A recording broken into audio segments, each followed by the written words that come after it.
Svetopisemska družba Slovenije je že pred časom izdala novo zavezo s prostorom, ki so jo na pot pospremili s podnaslovom Izdaja za duhovno rast. To je študijska izdaja s prostorom za zapiske, s tematskimi potmi po ključnih temah, ki vabijo tudi k preučevanju nove zaveze v skupinah. Po eni strani so s terena prihajala vprašanja, bomo kdaj imeli tako svetopismo, ko bomo imeli malo več prostora za kaj si zapisati. Tudi sam si zelo rad kaj zapišem, tako da moje svetopismo so vsa malo tako počrtana, počečkana. Pa tudi potreba je potem, da ko dobiš svetopismo, da so zraven navodila za uporabo. Tako. Ker je le ta knjiga, ki je starodavna in je težko začeti, ne veš, kako bi se lotil. Če začneš brati kot en roman, bo težko. In zato smo se potlej odločili, mi je ta ideja kar nekaj let rasla, da naredimo eno svetopismo, ki ima navodila za uporabo in prostor za pisati. In seveda za preučevanje. Vi ste tudi s to knjigo spodbudili, da nastajajo skupnosti, ki preučujejo po novi zavezi s prostorom svetopismo na novo, nekateri na novo, drugi prvič. Tudi vi vodite eno od takih skupin za duhovnike. Na kakšen način duhovnik na novo razišče svetopismo? Poudarek je pravzaprav bolj na osebnem odnosu. Se pravi, kaj je zdaj ta Božja beseda, ki sem jo prebral, pove meni osebno za moje življenje. Ne? Tako da ta metoda je drugačna v tem, da je bolj osebna. Se pravi, se neposredno tiče mojega življenja, pa hkrati tudi življenja tistih, s katerimi skupaj beremo. Ne? Ker zelo preprosto povedano je tudi mi ob tem, ko beremo, pa se pogovarjamo, tudi delimo, kako živimo drug z drugim. In se pa tudi podpiramo, tudi drug za drugega, recimo molimo. In ob tem branju je vedno tist, kar na koncu dobiš, bolj kot znanje, je to, danes sem pa jaz pri branju odlomka dobil to sporočilo. Bog mi želi povedati tole. Spravi, jaz moram v življenju začeti bolj paziti na tole ali pa moram nehati s tem.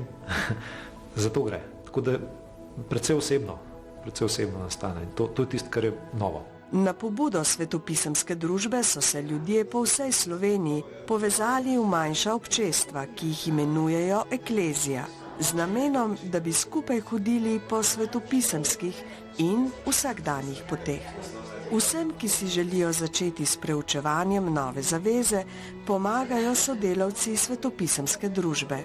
Najlažje je v bistvu, če župnija piše na Svetopisemsko družbo in pač pove, da bi rada imela eno predstavitev, potem pač jaz ali pa nekdo od sodelavcev, ki imamo to izkušnjo, gre na to župnijo in tam ponudi eno izkustveno učenje, kaj v resnici eklezija je, tako da se v bistvu dobimo za eno srečanje, si vzamemo čas, dobro uro, ob teh 5 vprašanjih si delimo, kaj nam Božja beseda govori nam osebno za naše življenje in tudi kaj nam sporoča samo besedilo, kaj pove o Bogu, kaj pove o nas ljudeh, ki sledimo Jezusu. To so male skupince, res malo ljudi, ki se med sabo res povežejo, se spoznajo, drug za drugega molijo, se podpirajo. Zato so skupine velike, tam 5-6 ljudi. Tako da kakšne župnije se odločijo za eno skupino, kakšne se odločijo za 2-3 skupine in se potem dajo v te majhne skupine, v katerih se dobivajo ali enkrat tedensko ali na 14 dni. Tako da potem iščemo skupaj z tistimi, ki se odločajo, da bi želeli animirati tako skupino. Jaz jih spremljam ali pa kdo od sodelavcev.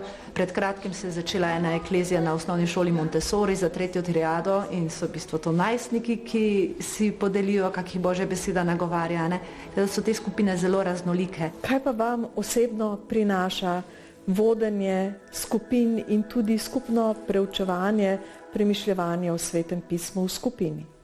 Ja, jaz vedno znova se čudim, kako Bog govori po ljudeh, ki niso študirali svetopisma. Veste, jaz sem vseeno imela par let,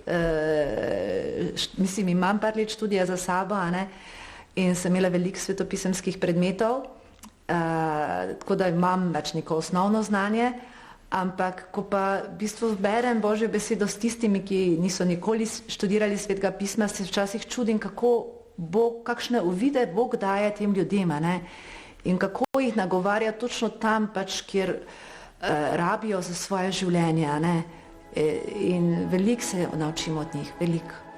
Vi imate eklezijo za mlade, danes je to še poseben izziv, kajti mladi imajo veliko izzivov.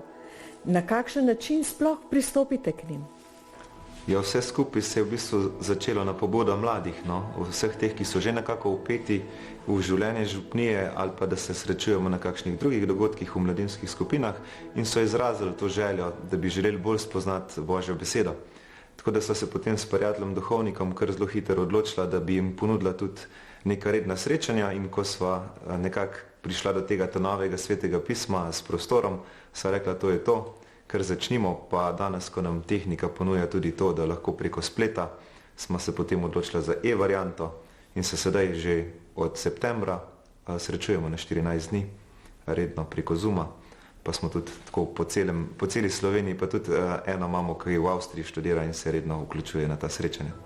Kakšni pa so odzivi mladih? Zaenkrat zelo pozitivni, ker na začetku smo predvidevali, da se bomo med vsakim srečanjem lotili samo enega odlomka, ampak so kar hitro izrazili željo, da bi prebirali več odlomkov v teh 14 dneh, tako da nekako zdaj med vsakim srečanjem po 2 odlomka prebiramo. Vmes se pa tudi prek aplikacije YouVersion srečujemo, pa kakšen bralni načrt še zraven preberemo in si tudi podelimo kakšno razmišljanje. Tako da jaz sem zelo pozitivno presenečen in vesel, da je tak odziv pri teh, ki vztrajajo. Na kakšen način živite s svetim pismom? Je to vsak dan, si za to vzamete poseben čas? To bi si želela, ampak tega časa ni. Zato sem se tudi vključila v to skupino, ker menim, da je potrebna neka disciplina, nek čas, ki si odrediš takrat bom. Imela sem veliko želje, da bi preučevala sama. So trenutki, ampak tako hitro sredi teh izzivov, vsakodnevnih nalog, odgovornosti, tako zmanjka časa. So pa trenutki, ko ti prijatelji ne morejo dati tistih odgovorov, na katero iščeš in po katerih hrepeniš. Takrat se pa odpreš in takrat je zame zelo poseben čas, ko mi dejansko Bog govori preko besede. To je občutek, ko enostavno veš, da je to to.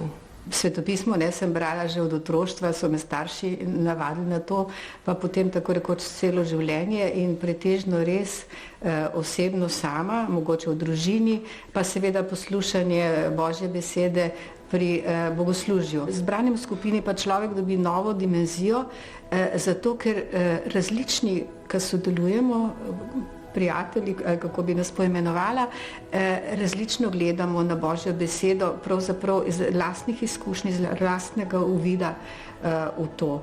Meni je recimo najbolj pomembno, kako Božjo besedo prenesti v vsakdanje življenje, kako jo narediti resnično oživitjo, in vsak ima od nas svojo izkušnjo s tem.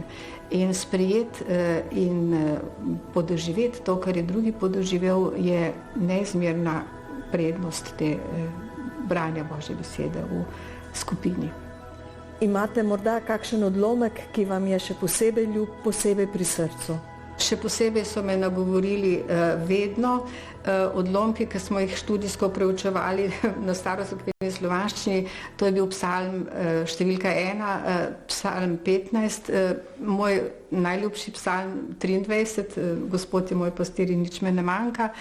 Potem prilike o izgubljenem sinu, prilika o usmiljenem Samarijanu in eden, bom rekla, tako rekoč najljubših Janezov evangelij, v začetku je bila beseda in beseda je bila pri Bogu.